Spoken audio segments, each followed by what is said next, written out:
Hello, you awesome friends. This is your pal, Edwards here speaking. You know what you're watching?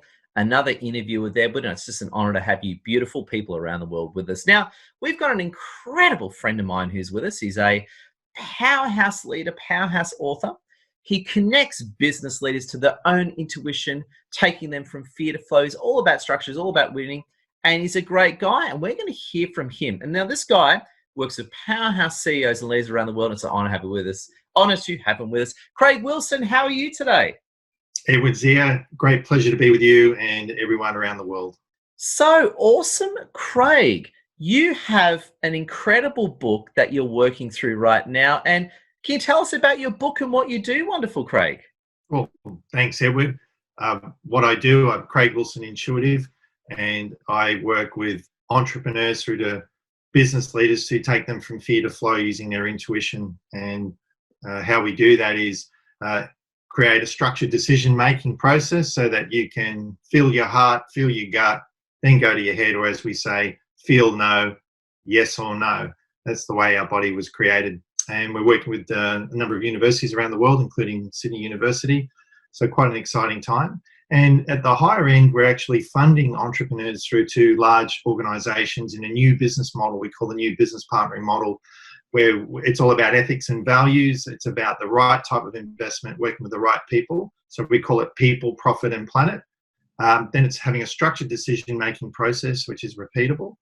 And then it's about execution and being consistent in that execution. That's all done and powered by ethics and intuition. I've got my best-selling book I wrote a few years ago in the US and around the world on Amazon, Intuitive, sort of explains the title, and it teaches it's an evergreen book. It teaches everyday people, entrepreneurs and Fortune 500 leaders how to trust their intuition and use it in making their decisions. A lot of the time our brain is a 2 million-year-old survival machine, and it's coming from logic and fear.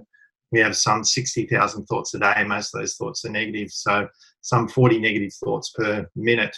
So we want to interrupt those thoughts and listen to ourselves, listen to our values and our body and our stomach, which has up to some 500 million neurons in it. Our brain only has 10 million. Isn't that extraordinary? So it's about just on that note, when we caught up recently, of course, pre-corona, before the coronavirus took off, we were allowed to catch up.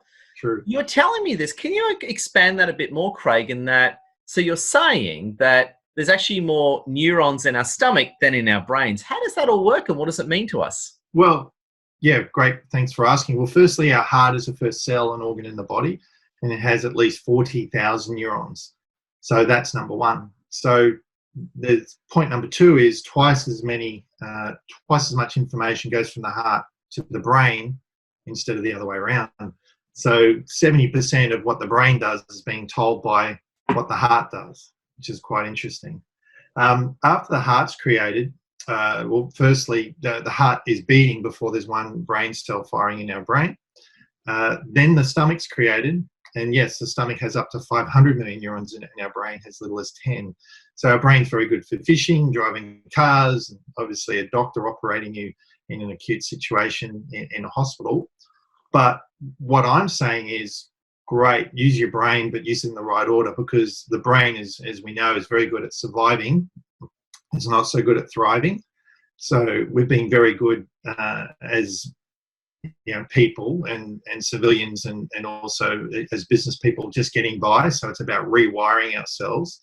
The heart, through heart math, has been measured as far as 30 feet from the body. We can feel people. And I think if some of you are quite sensitive would recognize those, that we can actually feel somebody.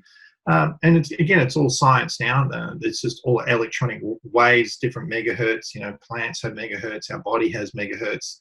All our systems, our organs and things like that all have different energies. So it's about listening to all that and using our three computers, our heart, gut, and brain, rather than a brain which is sometimes just looking at worst case of situation, only because it's designed to survive. But obviously we live a lot longer these days, and we're no longer hunting and gathering. So it's time to rewire and use our brain from a good place, from a place of abundance and thriving. And then that falls into business, it falls into ethics, how we do business, the type of people we do business with. We might do something for money, and sometimes we have to, but sometimes we have a choice. So it might be good financially in the short to medium term, but maybe that client's going to be a lot of hard work. And I know a lot of the coach and service clients and audience out there would only know that too well, including yourself, Edward. Yeah, so just on that note, what is intuition? Because we hear the term intuition. I've never had anyone unpack and explain intuition to me as well as you have done previously. For the sake of our beautiful audience around the world, what is intuition, Craig, and what does it mean to us? Thank you. Well, intuition is a knowing. So firstly, there's intuition of you having access to experiences and using more neurons in your body, which are obviously not just in here, they're in your gut and they're in your stomach. And then it's about being open to broader information. Some would say the universe, energy, or even God. It's having access to that information. Is that, and it's beyond time and space. It's just that instant knowing. Einstein created the laws of relativity while he was playing the piano. He wasn't focused on trying to create the laws of relativity. So he was in a place of joy. So it's being in a place of what I call restful alertness.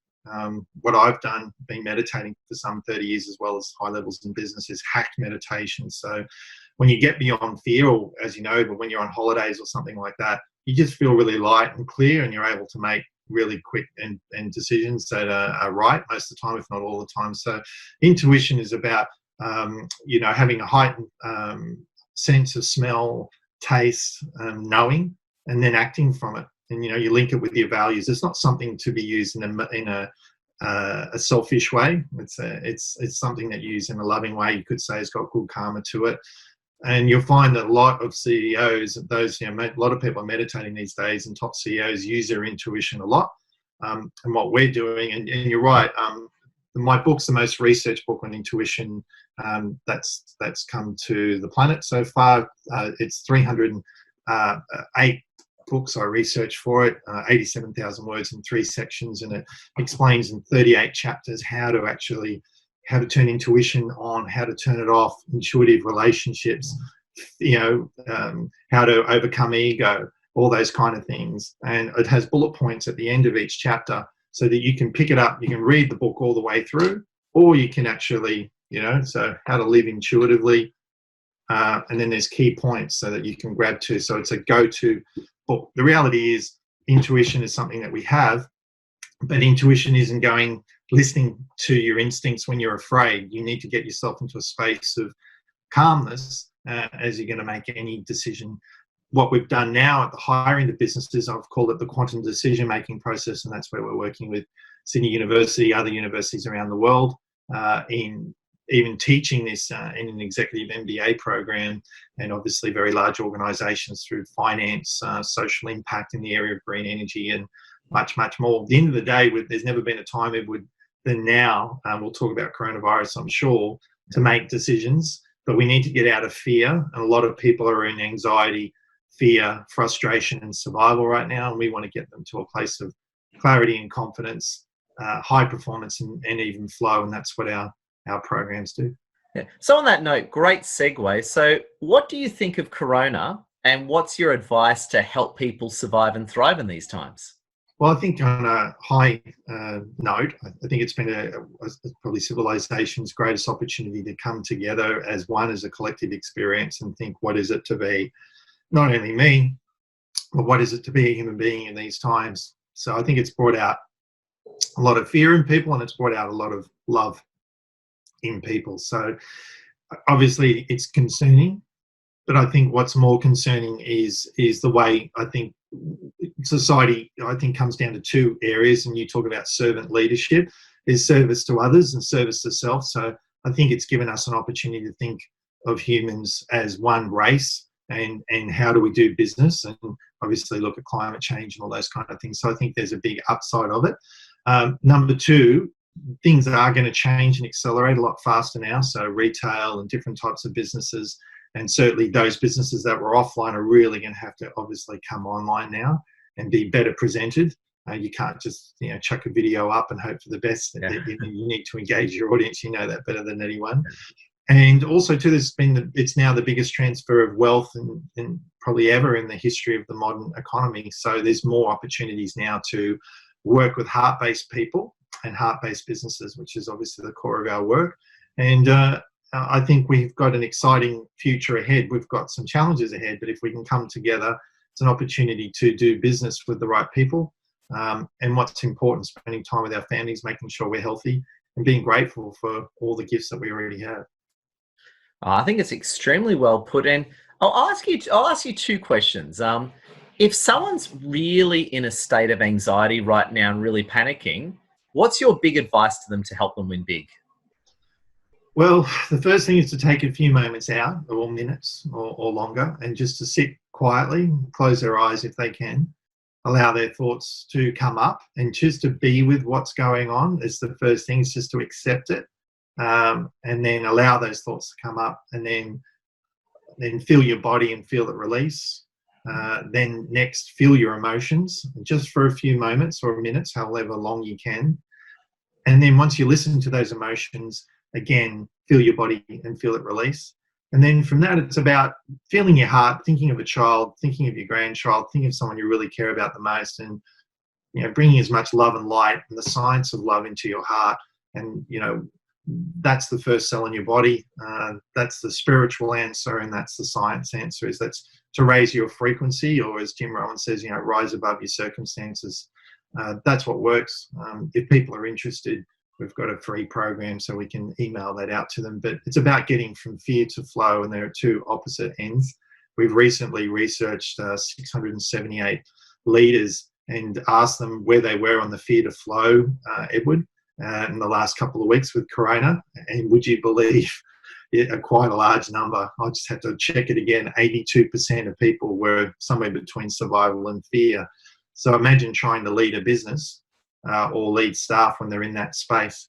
So there are things that you can do, and it's about reaching out to people you relate to. So learning a form of meditation, or if you're doing meditation and it's okay, but it's not getting you to where you want, which is obviously in clarity and priority, and at least in higher performance, because it's those entrepreneurs, as you know, Edward, at these times like yourself, that are doing so well, is because they're in a place of clarity and confidence, rather than a place of survival, frustration, anxiety, or even fear. Gotcha. So let's say you do all that and you get out of the whole survival fear mode. What's your advice for people to thrive? What is some of your big thinking to help people do that? Well, we've heard it a lot in recent times of it's being purposeful. You want to have a purpose that's greater than yourself to get you out of bed. There's a bit of a cold snap coming through the east coast of Australia right now. So getting up this morning when it was raining, I embraced the rain, although I went quicker on my walk. So you want to have a purpose that's bigger than yourself, because if it's just about you, then you're not always going to empower yourself. You sort of, it's not big enough. But yeah, doing what you love, and if you're not, moving towards it. So if you're an entrepreneur or something like that, making it a hobby. Perseverance, you would know that too. You've just got to stick at it and be consistent. Stay as focused as much as you can. You're going to learn along the way, and so there's no issues there.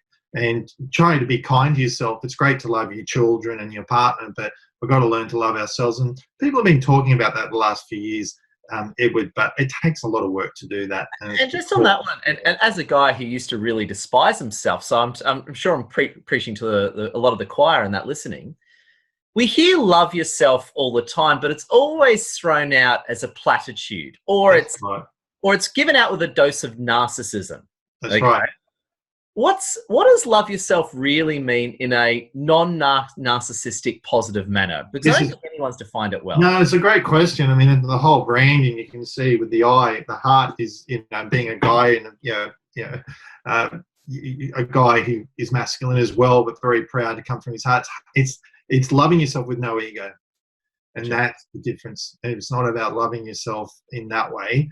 It's loving yourself. You learn to love a child with no conditions. It's learning the journey of loving yourself with no conditions. What do you mean by no ego? So loving yourself without ego, what do you mean by that in very simple terms? It's not about you being better than somebody else, or I deserve this in an egotistical way. It's that you're worthy of it.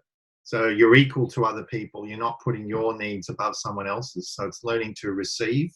And I think as men, we're not generally as good at that as our counterparts. So it's learning to receive and to learn to love ourselves graciously and with humility.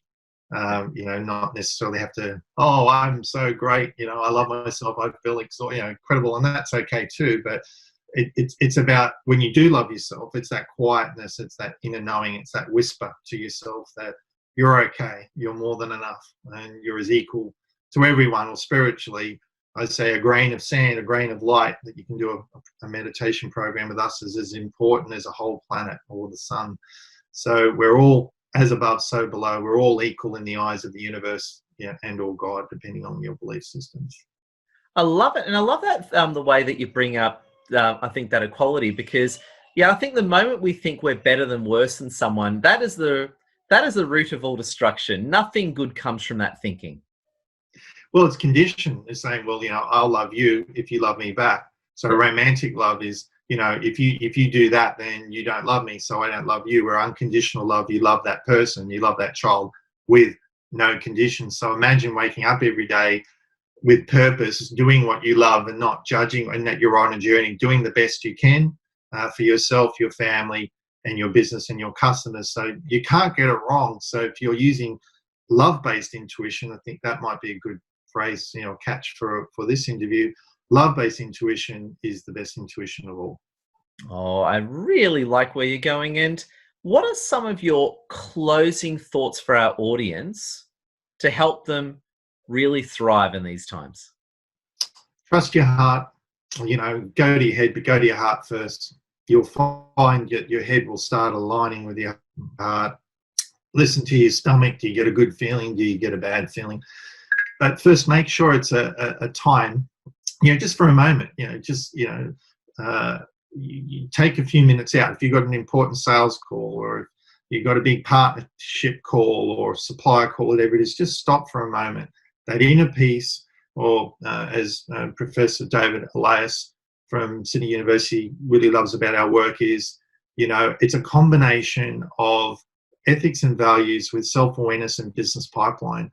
If you're coming from ethics and values, right, and you have great self-awareness and you engage with your clients, you can only foster great relationships. I think now, if you really love what you do, like you do with myself, and I'm sure many of the people in the audience out there, if you're looking to have long-term relationships with people, as we are, 10 years, 20, 30 years, how can you get it wrong? You be the best servant leader you can. You help as many people as you can. You help them on their journey. You either do that directly or in another way, as you and I have helped each other a lot since we've known each other. And it all works out in the end. Craig, extremely well said. I got to say, you've thrown some amazing concepts at the audience, which I think is incredible. And I was just going to say, if you have any closing thoughts, love to hear it. And of course, how can people find you and get in touch with you? Well, it sounds simple. It's, the shortest and longest distance in life is from the heart to the head, or the head to the heart. So that's what I'll leave you with is feel, no, that's my gut down there. Yes or no. Feel, no, yes or no. Use your heart, your gut, and your brain. Can't get it wrong. You can reach me on LinkedIn, of course, CraighWilson.com. That's CraighWilson.com. It's Gaelic, that's why the H is there.